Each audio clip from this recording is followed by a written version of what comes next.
નમસ્કાર. શ્યામ ગ્રુપ અમદાવાદ. શ્યામ ગ્રુપ એટલે શ્રી કાંતાબેન બાબુભાઈ ચૌહાણ પરિવાર.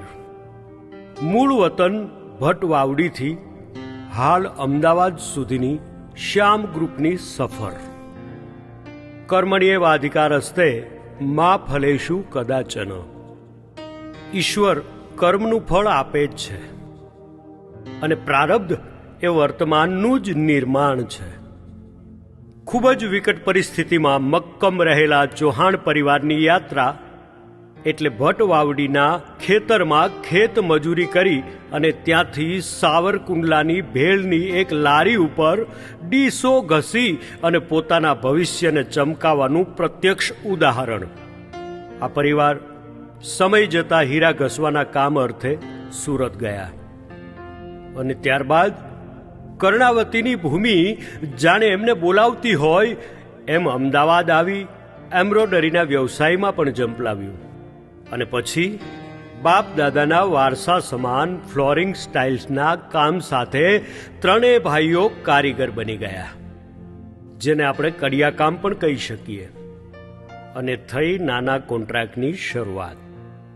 આમ જુઓ તો અથાગ પરિશ્રમના પરિણામ સ્વરૂપે માત્ર 4 ચોપડી ભણેલા ત્રણેય ભાઈઓએ એટલે કે શ્રીમાન વિનુભાઈ, શ્રીમાન નિલેશભાઈ અને આપણા કમલેશભાઈ 5 લાખ રૂપિયા વ્યાજે લાવી નિકોલમાં પહેલી સાઈડ શિલ્પ બંગલોથી શરૂઆત કરી, જેને આપણે શૂન્યમાંથી સર્જન પણ કહી શકીએ. ભણતર ઓછું પણ ગણતર વધુ એવા વિનુભાઈ, નિલેશભાઈ અને કમલેશભાઈએ પછી તો શિલ્પ 1, શિલ્પ 2 આમ સ્ટેપ બાય સ્ટેપ ભવ્ય સફળતા બાદ નિર્માણ થયું શ્યામ ગ્રુપનું. માતા પિતા અને ઈષ્ટદેવની કૃપાથી શ્યામ ગ્રુપે શ્યામ કુટીર બંગલો તેમજ 20થી વધારે સાઇટનું નિર્માણ કર્યું. સચોટ અને પ્રતિષ્ઠિત ગ્રુપની નામના મેળવી. ગ્રાહકોનો સંતોષ તેમને ટોચ સુધી લઈ ગયો. ધર્મપરાયણ પરિવારના સંસ્કાર આમ તો એમને વારસામાં મળ્યા છે. શ્યામ ગ્રુપના સામાજિક અને ધાર્મિક કાર્યો અને લોકસેવા આજે જગ જાહેર છે. શ્રી કષ્ટભંજન દેવ સારંગપુર સાથે જોડાયા પછી દાદાના આશીર્વાદથી અનેક મંદિરોના નિર્માણ કાર્યો કર્યા અને ત્યારબાદ માઇનિંગ તેમજ બ્લોક મેન્યુફેક્ચરિંગના ધંધામાં પ્રવેશ કર્યો. અને હવે શ્યામ ગ્રુપનું નવું સોપાન એટલે શ્યામ ગ્રુપ હોટલ એન્ડ રિસોર્ટ. આવો આપણે સૌ હૃદયથી શ્યામ ગ્રુપને સફળતાની શુભેચ્છાઓ પાઠવીએ.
મને શોધ્યા કરું પણ હું તને પામ્યા કરું. તું લઈને આવે લાગણીનો મેળો રે, સાથ તું લાંબી મજલનો સાર, તું મારી ગઝલનો, તું અધૂરી વાર્તાનો છેડો રે. મીઠડી આ સજા છે, દર્દોની મજા છે, તારો વિરહ પણ લાગે વાલો રે. વાલમ આવો ને આવો ને, વાલમ આવો ને આવો ને, માંડી છે લવની ભવાઈ હોતા. થૈયા થૈયા તા થૈયા થઈ, તા થૈયા થૈયા તા થઈ. કે વાલમ આવો ને આવો ને, મન ભીલ જાવો ને આવો ને, કેવી યાદની સગાઈ કે માંડી છે લવની ભવાઈ હોતા. થૈયા થૈયા તા થૈયા થઈ, તા થૈયા થૈયા તા થૈયા થઈ.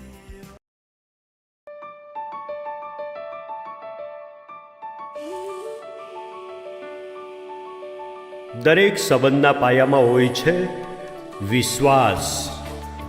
દરેક વાર્તાની શરૂઆત થાય છે પરિવારથી. આજે બે કુટુંબો, બે સંસ્કૃતિઓ અને બે હૃદય એક ડોરથી જોડાવા જઈ રહ્યા છે, રવિ અને અદિતિની ડોરથી. જિંદગીના રસ્તા તો જુદા હતા, પણ લાગણીઓ એકબીજાને ઓળખતી હતી. સમયે ક્યારે કહ્યા વગર બંનેને એક જ પળે મળાવી દીધા. અને પછી એક દિવસ કિસ્મતે બંને પરિવારોને સામ સામે બેઠા કર્યા. પહેલી મુલાકાતમાં આંખોએ જે કહ્યું તે શબ્દોથી કહેવું મુશ્કેલ હતું. બંને પરિવારો હસીને બોલ્યા, આ સંબંધ અમને મંજૂર છે. દરેક ઘર સજ્યું, દરેક દિલ ધડક્યું. પ્રેમ, આશીર્વાદ અને હાસ્યના રંગોથી રંગાયેલી આ સાંજ માત્ર એક પળની રાહ જોતી હતી, અને તે પળ જ્યારે અદિતિ બનશે રવિની જીવનસાથી. આજે બંને પરિવારોનું સ્વપ્ન સાકાર થયું છે. રવિ અને અદિતિના દિલો 7 ફેરાથી નહીં, 7 જન્મોથી જોડાયેલા છે. આ પવિત્ર મિલન પર દરેક હૃદય કહે છે, રવિ અને અદિતિ, તમારું જીવન હંમેશા સુખમય રહો, હંમેશા સુખમય રહો, હંમેશા સુખમય રહો.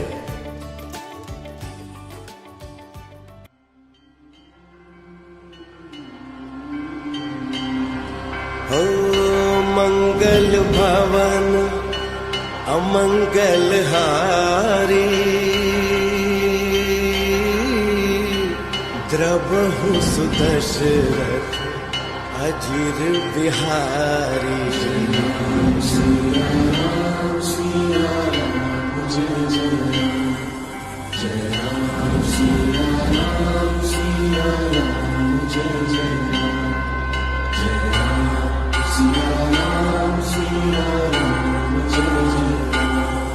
Jai Ram.